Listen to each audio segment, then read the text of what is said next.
I want to now introduce our first speaker, and someone we're very grateful to for a number of reasons. First of all, he's an absolutely wonderful individual.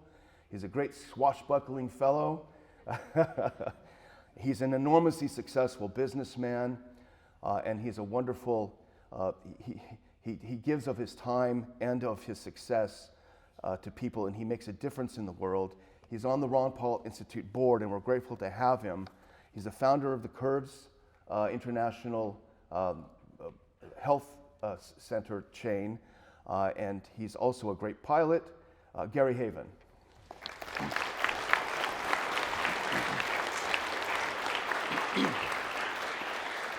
Thanks, Gary. Good morning. So my wife wanted to watch my speech today.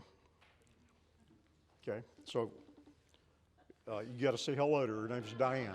Okay, so she answers her. There she is. Hey, honey, where are you? Okay, say hi. Oh, wrong way. There we go. Yeah, you're. Wow. Yeah, you're. They can hear your voice too, which is wasn't the plan. But you want to go put some clothes on? I'm just joking. Okay, I'm going to put you on mute. I wish I could do this more often. Okay, okay. The men think that's funny. The women, on the other hand, here we go. So I'm glad to be here again. I'm kind of a little surprised to be here again. I didn't know I was speaking until, Dan, you don't even, oh, I think I did share it with you. So I just thought they didn't want to have me around to stand in front of you guys and, you know, kind of tell you a few things. So I noticed when the list went out of the speakers 2 weeks ago, I was on the list again. And so that was a nice surprise. You know, the first time I knew I was speaking, I was flying the jet, and Dr. Paul was in the back, and we were about an hour out of D.C., and he walks up and hands me the schedule for the event the next morning. And there was my name in the speaker. So I don't often get a lot of notice, but you know, I'll spend a little time kind of doing an outline here, and then I'll walk up to the podium, and then I just kind of look at you guys and try to figure out what it is you want to hear and what you need to hear. And last year, that's what happened. I just didn't even pay attention to my notes. How many were here last year? Yeah, that's a bunch of you guys. You know, I was in the lobby last night, and Nick, wherever you are, there you are, came up to me, and I'm gonna paraphrase you. He said, you know, when you started talking last year about the men behind the curtain, he said, you know, some of us thought you maybe were, would you just say insane, or? Maybe just a little bit out there. Okay, a little bit out there. He says, but you know what? A year's gone by now. And he says, we're kind of rethinking what you were talking about. You know, for very few people will actually talk about the men behind the curtain. Okay, but guys, this stuff that we're going to be talking about today, that I'm going to be talking about here in a minute, is it a natural evolution? You know, that men become more wicked or aspire to power, the psychopaths rise to the leadership position? Well, yeah, a little bit. It is normal, but is there an agenda? And so I'm going to talk a little bit about that today. But first, I want to thank Dr. Paul for being Dr. Paul. He just had a birthday. 80. It's amazing. So he's 88 years old. He gets out to the jet. He goes running up the steps and leaps in. And, well, kind of, yeah. But his sense of humor, his sharpness, and flying with me, his fearlessness, we all admire those things about you. You know, you were one of the original rebels, and I think that's what we most admire about you.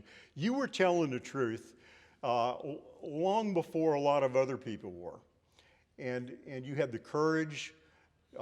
You were willing to face the ridicule and be disinvited to cocktail parties.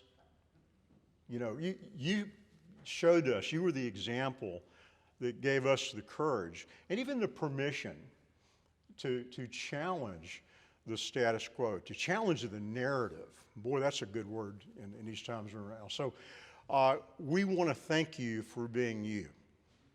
You're a great man, and we're all honored to be here. Now, guys, if you think that you're not old enough to be in this fight, or maybe you're too old to be in this fight, or you don't have money, or you're not articulate, this man at 88 years old gets up every morning and goes to battle. And he's setting an example for all of us to follow. So I'm really happy to be here, happy to be part of this organization and to support it. And guys, it takes money. All of you need to consider donating to this organization and supporting it so they can continue to expand and do what they do. So what should I talk about today? You know, I was praying about this morning and you know, what's the purpose? You know, quite frankly, I could be anywhere in the world doing anything I want to do, and I'm here. And in front of you guys, you could also be doing many other things, but you've chosen to be here as well. So I think the purpose of me standing here today is to try to give you something useful. You know, a lot of people transfer information, and you're going to have some great information today. And I'm going to share some stuff with you. In some ways, information is actually used against us. You know, the powers that be overwhelm us with information, right? And you guys are all trying to sort through everything. We all have to do that. And the powers that be have such control over information that they actually will put misinformation, lies into the information to further confuse us. You know, the volume of information, the lies that are interspersed in there. And then sometimes they just flat out lie to you completely. And that actually works to their advantage because then that confuses you even more. You know, they're doing everything they can. By the way, I'm not even looking. I'm totally off of it now, so we're just going to go with it. They want us to not be able to look at evidence so that we can come to a rational conclusion with actionable results. So my purpose today is not tell you what to think. It's to talk about how we think, how we process information, how we can do it well, so that we can actually come to rational conclusions. And they don't want that. They want us separated. You know, the race wars, how ridiculous is that at this point in time? You know, I don't know about you, but I love people. I don't care what color they are. And I think most of you in this room would agree. I think most people in this country would agree with that. You know, race is just not part of what we deal with anymore, but they have put it in our face. Well, it's a strategy. It's called divide and conquer. They want us to not come together because you know what? There's more of us than there are of them. So it's just one of their strategies, right? Okay, I'm going to actually try to get back on there a little bit. The title of what I wanted to talk about today is the urgency of our times. How many of you would agree that we are in a mess in our country right now?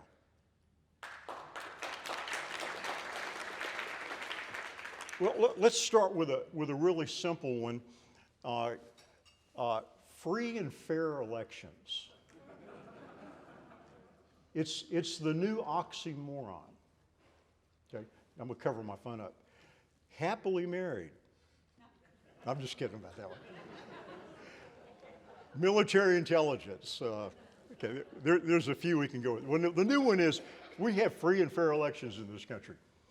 Yeah, it's so preposterous to pretend that we live in a country where you can actually expect your vote to count. And there's a couple of points that I want to make on this, this free and fair election. In 2016, I read a study by Stanford University. They took, and I'm going to round the numbers off, went to 400 voting sites around the country, sent a number of students. They pre-polled 700,000 people, and they asked this question, okay, are you going to vote for Hillary or are you going to vote for Bernie?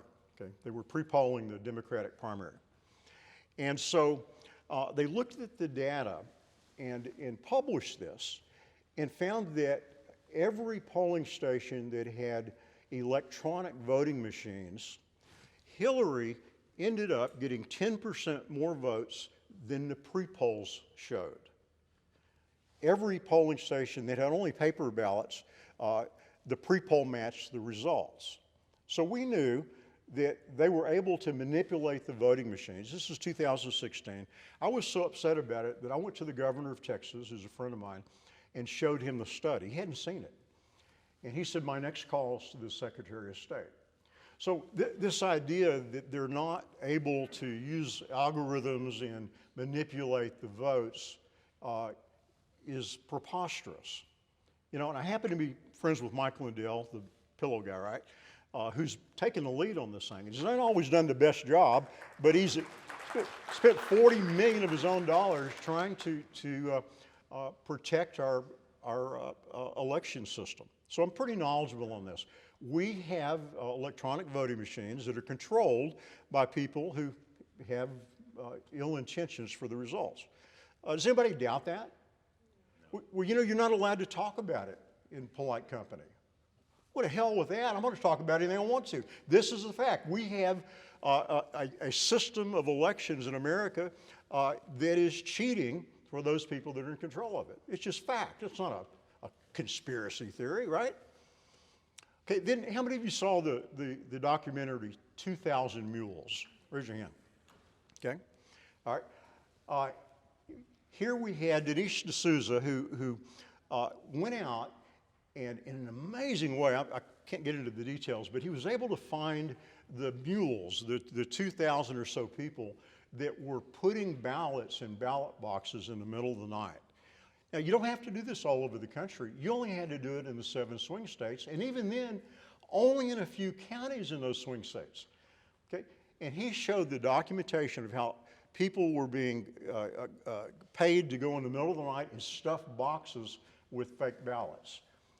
And this past election that we had, they needed both the edge of the voting machines, the 10 or so % they can pull off, along with ballot harvesting. And by the way, there's a new variant of COVID coming out. You've all been paying attention to that, right? Yeah.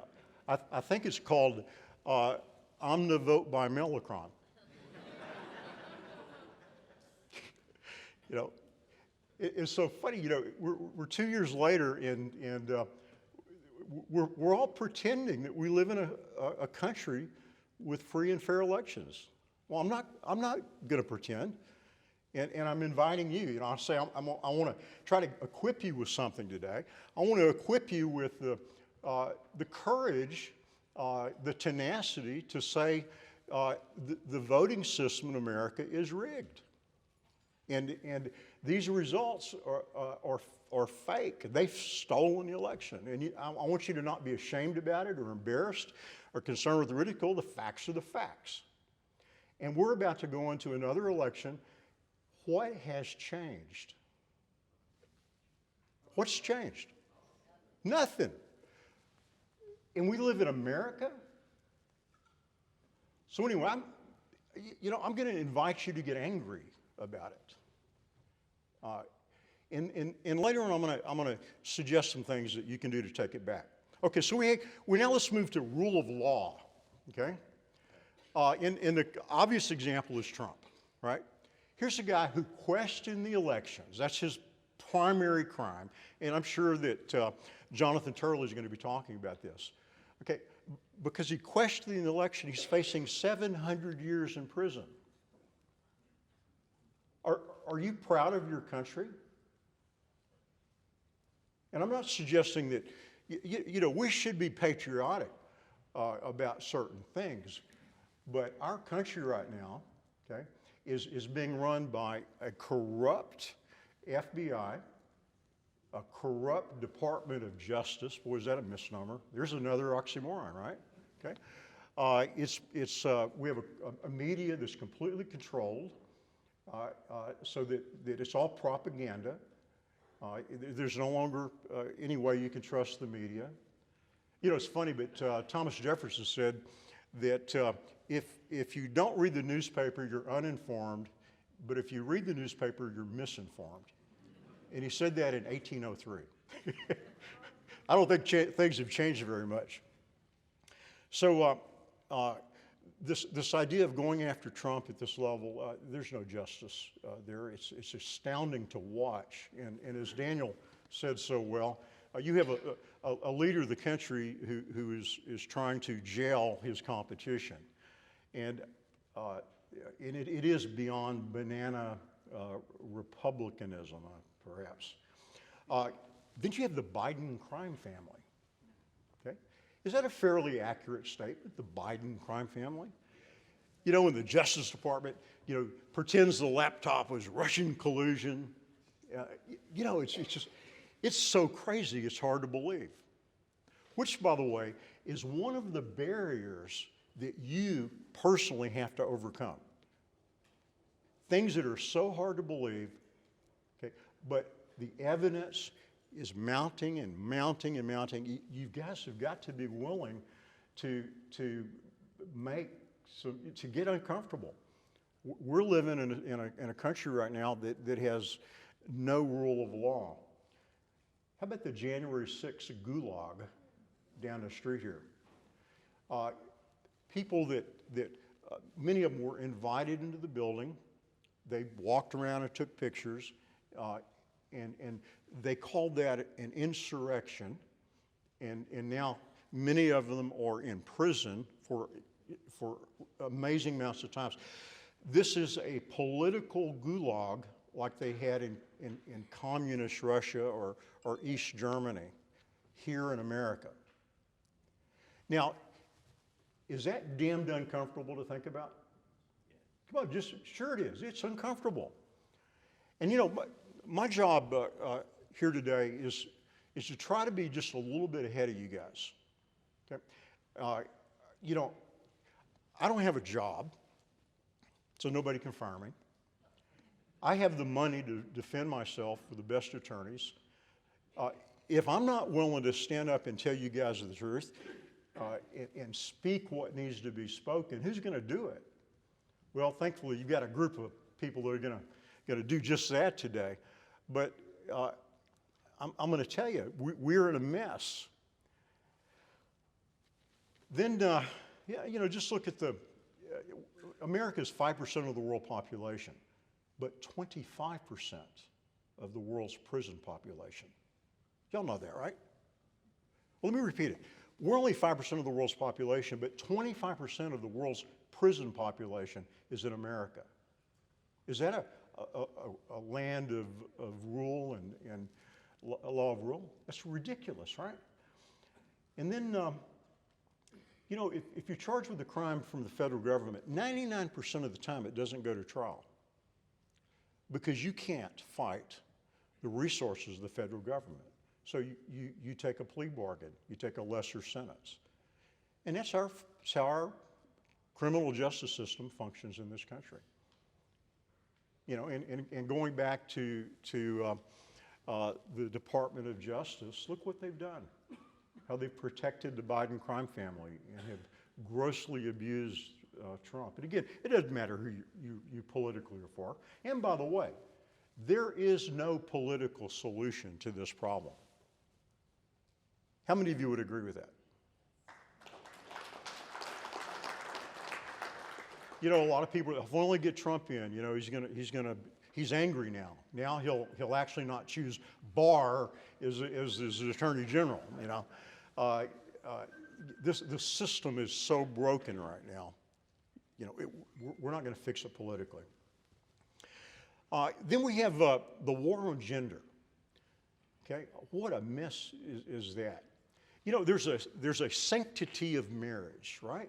one man, one woman to create a family. That has been demolished, right? Then you have the sanctity of gender. And I'm going to tell you a little secret. If you've got a Y chromosome, you're a man. Okay? That's not real complicated. And then there's the sanctity of innocence. When they want to put sexual deviation in front of third graders that Disney thinks is a good idea, okay, that is an attack on the sanctity of innocence. And it's all in front of us. We're seeing it. They're taking 10-year-old little boys that have a little gender dysphoria that no doubt came from them teaching it, and they're chemically, and I'm not going to say the word, I promised her I would do earmuffs. Yeah, there's too many other kids here too. Well, you know what happens to the little boy. And then the 15-year-old little girls who have been convinced that they're boys, and what happens to them, right? Okay? That's our world we're in right now. Hospitals all over this country are doing these surgeries with a straight face. It's just amazing. So when I talk about the urgency of our time, these are the things that I'm talking about. And I could go on open borders, just so many things out there that are overwhelming us with deviance and with destruction. So this is not evolution. This is not a natural moving forward of things. There are men behind the curtain. And so I'm going to talk about that. And I know I may be ahead of some of you, but even Tucker has been talking about this subject. A lot of people that are out there, known people now, have the courage to actually say there are people that are manipulating this. But you know what? It's not a big secret. You ever heard of the World Economic Forum and Klaus Schwab and Bill Gates funding the World Health Organization? And I mean, it's all out there. The problem is we're uncomfortable talking about it. Well, we're going to have to get comfortable talking about these things, or we're not going to be able to understand the information that's coming at us. We're not going to be able to make a rational decision with actionable results. So, this is the agenda. It's three things. Okay? Number one is they want to control you. And by the way, their ultimate goal is world dominance. It's called the New World Order. And this isn't any longer in the realm of conspiracy theorists. They're telling us this, okay? They want world dominion. So, first of all, they want to control people. Second of all, they want a mass transference of wealth from us to them. During COVID, a third of all small businesses closed while the big box stores stayed open. Mission accomplished, right? And this is the tough one. Number three, they want what they call a sustainable population. I'm going to let that sink in just for a moment. What does a sustainable population mean? What does it mean to you? And this may be at the moment where you're thinking to yourself, I don't have time for this. Well, I'm going to tell you, they got time for you. And they're coming after you and your children and your grandchildren and your business and your freedom and your country. And I just gave you a little bit of reminder of what's going on. We have no rule of law in this country. We have no elections anymore. We have no justice system. Guys, whether you're ready or not, they're coming for you. I have grandchildren, and I'm going to stand up, and I'm going to do battle. What are the resources they have? Let's talk. Let's see the time. How much time do I have? You be my timekeeper. It's supposed to be done at 10:15, which is probably there by now, right? What is it? 10 what? 10:10? Okay. So what are the resources? Guys, I talked about this last year. 90% of the Fortune 500 companies, if you go to yahoofinance.com, put a company in, okay? And then go to institutional shareholders. These are the people that own the blocks of the share that allow them to choose the board of directors. It's not the CEO of Disney who decided that grooming third graders was a good idea. It was the board. Who are the major stockholders of Disney? Well, it's BlackRock, Vanguard, and State Street. 90% of the companies in this country have these pools of money, and whoever's behind them making these decisions. Budweiser, boy, that was a smart one, wasn't it?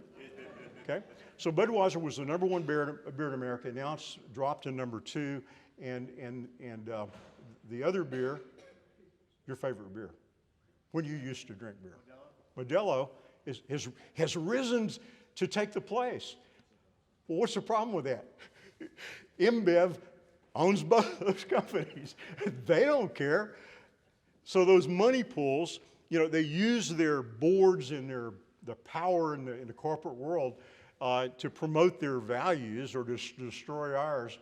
So Bud Light goes down, but that's okay. Modelo goes up, and they own them both. Isn't that crazy? And by the way, they're the major shareholders of Coca-Cola, and they're major shareholders of Pepsi. 90% of the Fortune 500 companies in this country.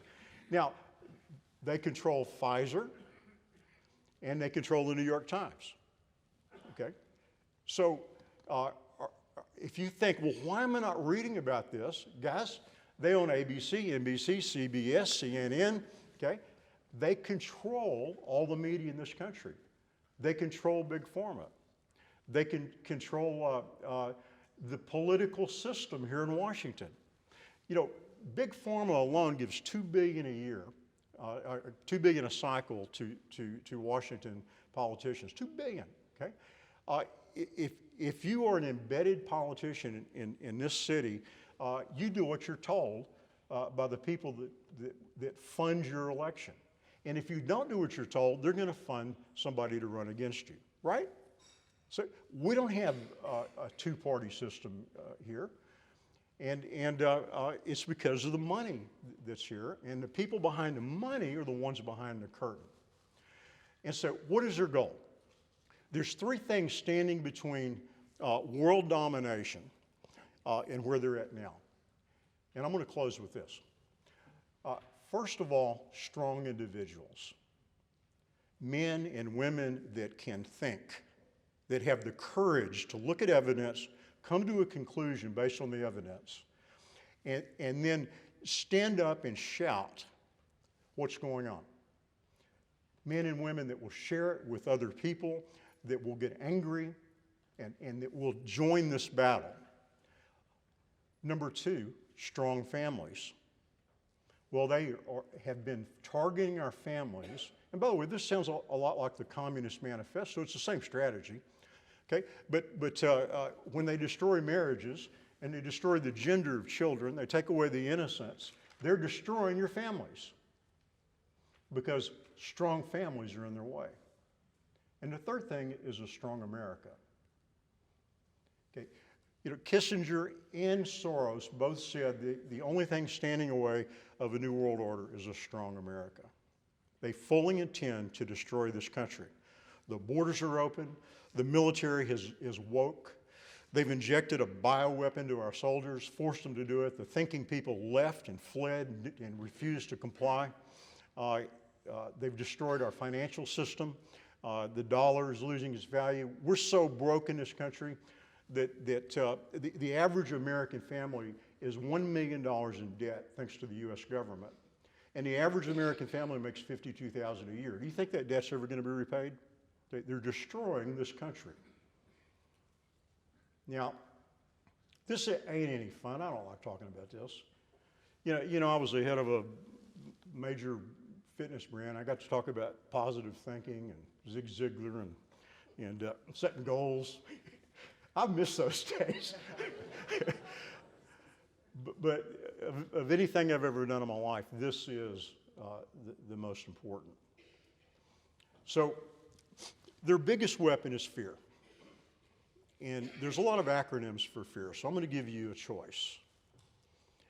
Fear can stand for forget everything and run.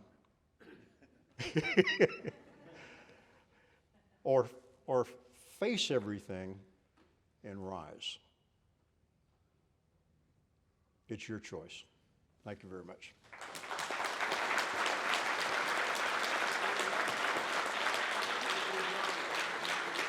you.